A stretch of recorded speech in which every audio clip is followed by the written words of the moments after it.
In this video, everything centers on one question. How far would you go to understand a killer before something inside you starts to look back? On a rainy night in 1979, a woman was found on the edge of a Massachusetts forest.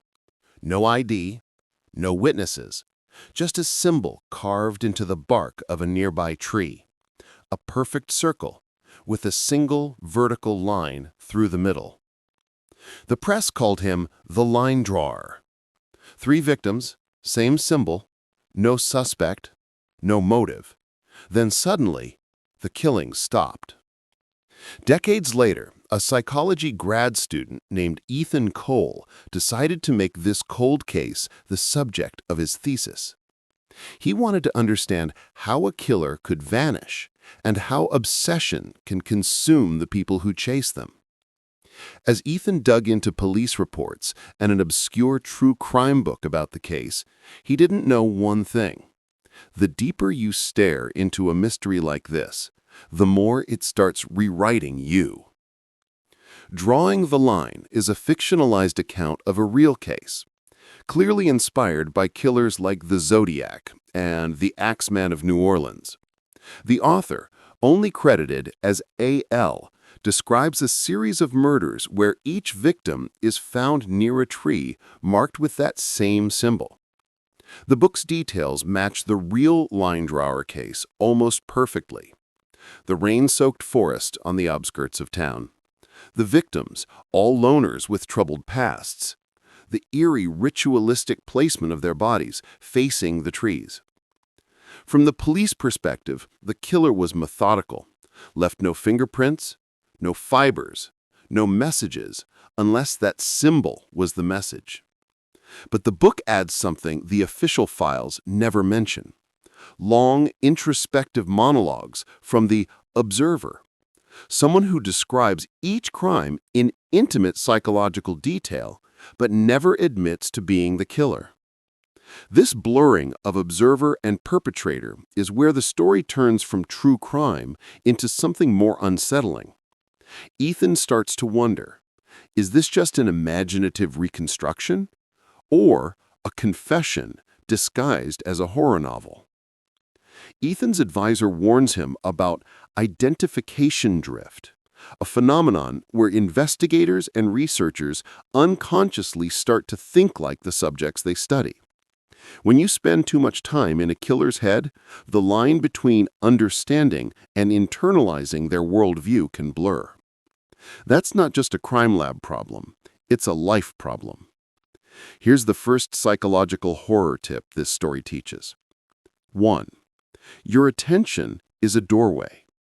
What you feed your mind, fear, anger, trauma, doesn't just pass through. It settles. It rearranges furniture. Ethan begins reading Drawing the Line late into the night, underlining passages about fear and control. The narrator claims, fear is a line drawn in the mind. Step over it once, and the world never looks the same. If you've ever replayed a bad memory until it felt bigger than your entire life, you've experienced a softer version of this. The mind can turn a single frightening event into a personal mythology. Practical takeaway. Notice which thoughts you repeat most often. Ask, is this helping me or making my world smaller? That question alone starts to redraw the line. But Ethan skips this step. Instead of questioning the narrative, he immerses himself in it. To test his theory, he visits the original sites described in both the police files and the book. He's not chasing ghosts, he's looking for perspective. What did the victims see in their last moments? At the first forest clearing, the tree where the symbol once was has been cut down. Only a jagged stump remains. But on the opposite tree, fresh bark, new carving, the symbol appears again. The case is 40-plus years old. The killer, if alive, would be elderly, yet the carving looks recent. This is where the story shifts from true crime into horror book summary territory. Because what Ethan uncovers mirrors a fictional horror novel he finds referenced in the last chapter of Drawing the Line. The novel is called The Listener in the Trees. It's a lost horror book, supposedly published in a tiny run in the 1960s and then vanishing. In it, a secluded town slowly realizes that the forest around them is watching. Literally. Certain trees begin to manifest symbols whenever someone in town crosses an invisible moral boundary. In the novel's plot, a reclusive writer becomes obsessed with decoding these symbols. The symbols appear after acts of cruelty, lies, or violence. The more the writer studies them, the more the symbols start appearing before the crimes occur, as if the forest is predicting human darkness. Ethan recognizes entire passages from this fictional horror novel repeated in Drawing the Line, word for word. This raises three possibilities, and each is more disturbing than the last. 1. A.L. plagiarized an obscure horror book to dramatize real murders. 2. The original killer authored both the true crime book and the horror novel. Or 3. The least rational but most frightening thought: whatever inspired the horror novel is still active and still watching. Psychological tip number 2. Pattern seeking is our superpower and our curse. The brain is wired to find connections, even where none exist. That helped ancestors survive, but it also fuels paranoia. If you see patterns everywhere, pause. Ask, how many non-matches am I ignoring? This keeps your mind from turning coincidence into destiny. But Ethan does not pause. He takes the matching passages as proof that the killer is literate, calculating, and maybe still alive. When Ethan confronts his advisor, Dr. Lawson, about the marginal note, Lawson gives a measured smile. Obsession always looks rational from the inside. The original detective on the case, he started thinking the forest was conscious. So we had to study what prolonged exposure to unsolved violence does to a mind. Lawson reveals that The Listener in the Trees was once used in an experimental program.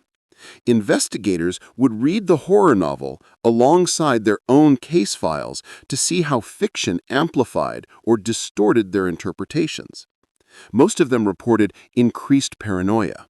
They saw the symbol in coffee stains, sidewalk cracks, cloud shapes. It wasn't supernatural. It was a measurable cognitive effect. Priming. Psychological horror tip number 3. What you prime your brain with becomes what you notice. If you constantly consume stories about betrayal, you'll see betrayal everywhere. If you constantly consume stories about courage, you'll start spotting bravery in small places. The horror here isn't just in the murders. It's in how a story, true or fictional, can hijack perception. But Ethan notices something Lawson doesn't explain.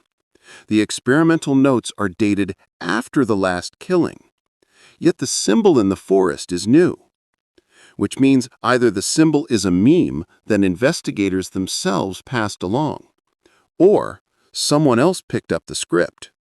Ethan receives an anonymous email containing a photo of himself at the forest stump, from an angle no one was standing at. Attached is a single line of text. Research requires participation.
From another angle, this is the exact moment horror novels describe, when the observer steps on stage.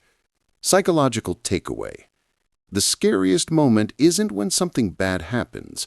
It's when you realize you are the one making the next choice.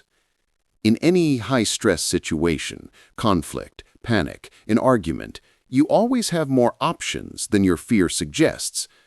A practical tool. 1. Name 3 possible actions. 2. Name one that aligns with your values, not your fear. 3. Take that step, even if it's just leaving. Ethan, heart racing, does something the old detectives never did. He lowers the phone, steps backward, and leaves the clearing without a word. He files a report, turns over every photo, every email, every note. He documents everything, but he stops reading both books. He steps back from the edge of the story. Weeks later, the symbol appears again, this time spray-painted on a campus wall. No murders, no mysterious emails, just a symbol. Is it a copycat, a prank, a ripple of the same old experiment drifting out into culture? The truth is, that's how most real horror spreads, not through ghosts or monsters, through ideas. If fear is a line drawn in the mind, the question is, who drew it? It's, are you about to cross it or erase it? This hybrid case started as a true crime mystery, twisted into a horror book summary, and ended as a psychological mirror. If this story made you rethink how horror book summaries, true crime analysis, and your own thoughts intertwine, let it be more than entertainment. Let it be a reminder to choose what you feed your mind. If you want more stories that blend horror book summaries, true crime analysis, and psychological horror tips, hit subscribe, like this video, and drop a comment. What do you think the symbol really meant, and who was behind that last message?